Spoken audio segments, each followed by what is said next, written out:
다리오 왕의 조서가 내림에 유브라데 강 건너편 총독 다뜨네와 스달보스네와 그들의 동관들이 신속히 준행하니라.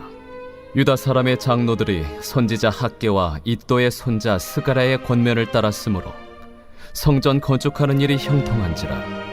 이스라엘 하나님의 명령과 바사왕 고레스와 다리오와 아닥사스다의 조서를 따라 성전을 건축하며 일을 끝내되 다리오 왕 제6년 아달월 3일에 성전 일을 끝내니라.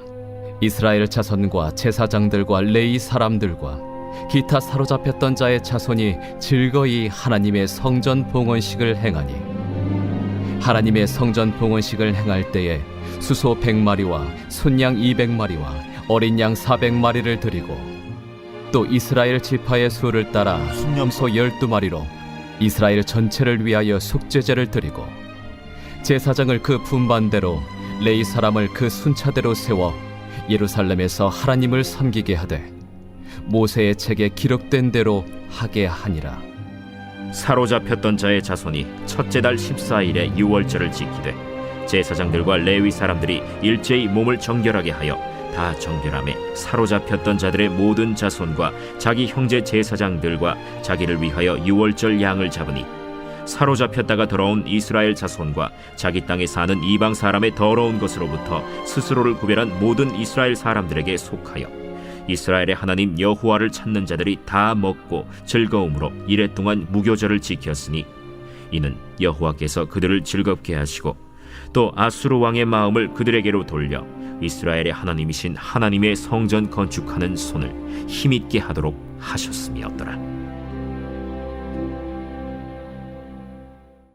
할렐루야. 주님의 은혜와 평강이 우리 성도님들 각 가정마다 충만하게 임하시기를 바랍니다. 오늘 에스라서 6장 13절 이하의 말씀인데요.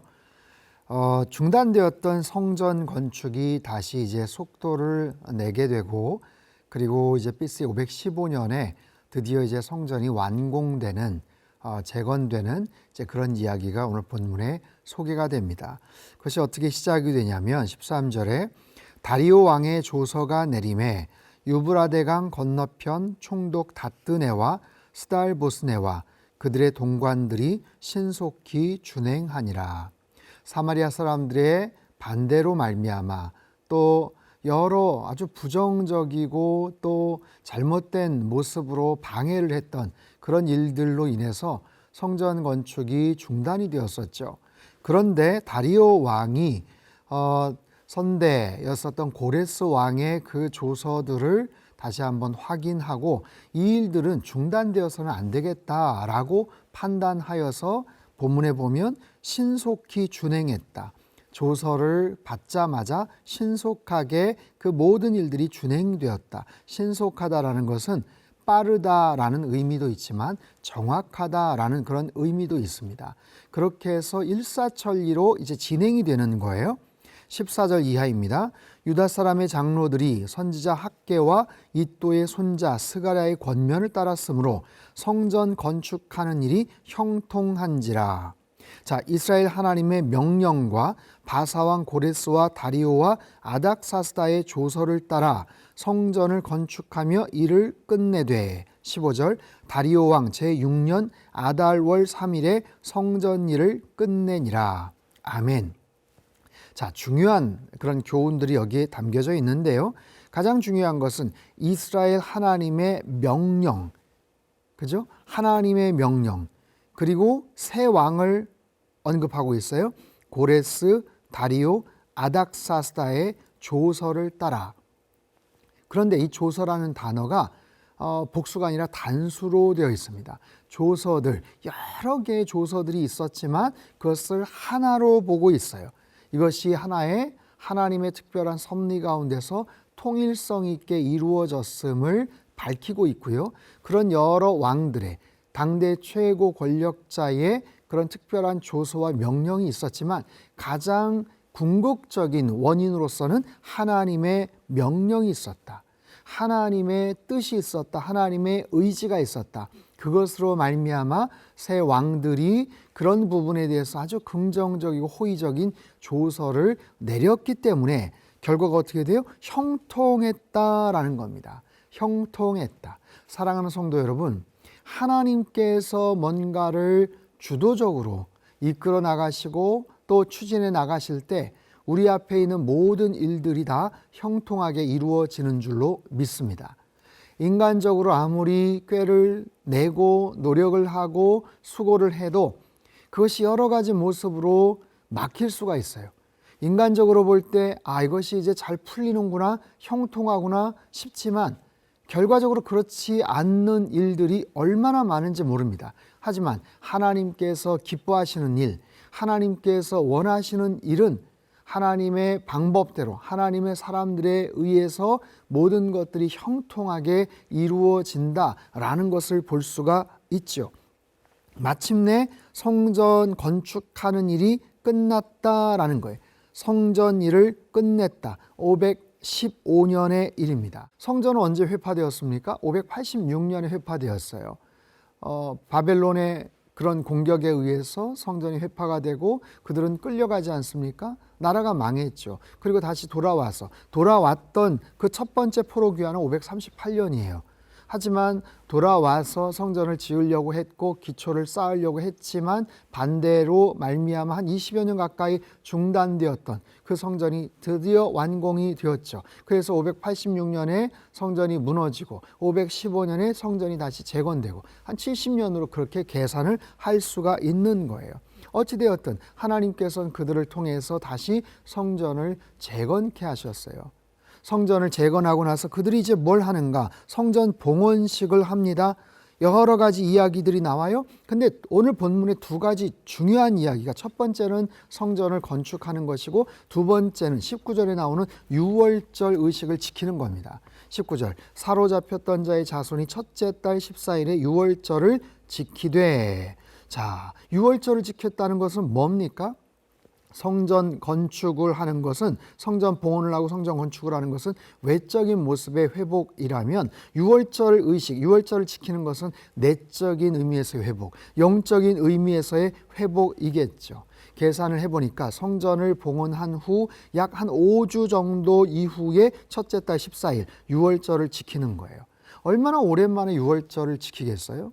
나라가 망하기 전에도 유월절 의식을 제대로 지키지 못했죠. 아마 요시야 왕 때 제대로 지킨 것이 마지막 때가 아닌가 싶은데, 그리고 나서 끌려가고 나라가 망하고 끌려가고 다시 포로 귀환을 하고 우여곡절 끝에 성전을 재건하고 드디어 유월절 의식을 치르게 됩니다. 이것은 제2의 출애굽, 정말 신앙의 재부흥이라고 이야기를 할 수가 있겠죠. 자, 그런 유월절 의식에 누가 참여하는가? 21절 이하의 말씀이에요. 사로잡혔다가 돌아온 이스라엘 자손과 자기 땅에 사는 이방 사람의 더러운 것으로부터 스스로를 구별한 모든 이스라엘 사람들에게 속하여 이스라엘의 하나님 여호와를 찾는 자들이 다 먹고.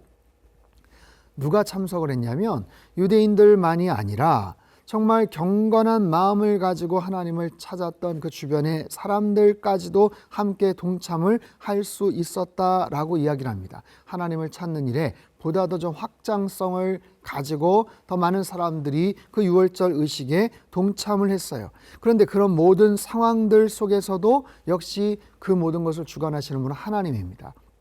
아까도 봤죠? 하나님께서 하나님의 명령과 왕의 조서를 통해서 그 성전 건축이 완성이 되었던 것처럼 이 유월절 의식도 마찬가지입니다. 22절 이하의 말씀, 즐거움으로 이레 동안 무교절을 지켰으니 이는 여호와께서 그들을 즐겁게 하시고 또 아수르 왕의 마음을 그들에게로 돌려 이스라엘의 하나님이신 하나님의 성전 건축하는 손을 힘있게 하도록 하셨음이었더라. 첫 번째는 그들을 즐겁게 하셨고요, 두 번째는 성전 건축하는 손을 힘있게 하도록 하셨다라고 해요. 여러분, 여기에 약간 좀 질문이 떠오르는 그런 단어가 있어요. 아수르 왕의 마음을 돌렸다. 이거 너무 뜬금없지 않습니까? 왜 갑자기 아수르 왕입니까? 여러분, 아수르 제국은 바벨론에 의해서 망했고 그 바벨론이 페르시아에 의해서 망했어요. 이미 굉장히 오래전의 이야기입니다. 그렇기 때문에 학자들은 이 단어를, 아수르 왕이라는 이 단어, 이 표현은 잘못된 표기다라고 그렇게 이야기를 해요. 그래서 그 계보를 잇는 바벨론 그리고 페르시아, 더 구체적으로는 이 모든 과정을 허락해 주었던 다리오 왕을 의미하는 거예요. 다리오 왕의 마음을 그들에게 돌리셨다. 누가요? 하나님이. 하나님께, 살아계신 하나님께서 왕의 마음을 돌이키셨어요. 그들에게도 즐거운 마음을 허락해 주셨어요. 사랑하는 성도 여러분, 에스라서를 통해서 우리가 엿볼 수 있는 굉장히 중요한 교훈은 뭐냐면, 힘들고 어렵고 여러 가지 방해가 있고 좌절을 하는 그런 여러 절망적인 그런 상황이지만 하나님께서는 그들을 감찰하셨고 하나님께서는 이 모든 것을 주관하고 계셨다라는 거예요. 하나님의 방법으로 하나님의 때에, 이제 내일 본문에 보면 하나님의 사람이 또 등장을 하죠.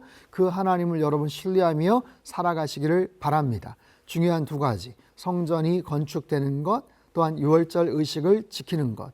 내 마음에, 내 중심에 언제나 성전 중심, 참 성전을 재건하고 항상 그 하나님 앞에 온전한 모습으로 예배를 드릴 때 그 하나님께서 기뻐하시고 우리의 모든 인생을 하나님께서 기뻐하시는 형통함의 삶으로 그렇게 인도해 주실 줄로 믿습니다. 오늘도 그런 놀라운 은혜와 축복이 함께 하시기를 주님의 이름으로 축원합니다. 기도하겠습니다. 살아계신 하나님 아버지, 하나님께서는 우리 인생의 모든 생사화복을 주관하시고 역사의 모든 흥망성쇠를 인도하시는 하나님이신 줄 믿습니다. 하나님의 명령과 뜻에 따라서 불가능해 보이는 모든 일들도 가장 순적하고 형통하게 이루어지게 됨을 믿습니다. 이스라엘 역사의 성전을 재건케 하신 하나님께서 우리 인생에도 참된 성전을 허락하시고 영적 유월절을 언제나 지키면서 살아가도록 축복하여 주옵소서. 거룩한 열정과 헌신의 기쁨이 언제나 끊어지지 않는 귀하고 복된 인생이 되도록 역사하여 주옵소서. 존귀하신 예수님의 이름으로 기도합나이다. 아멘.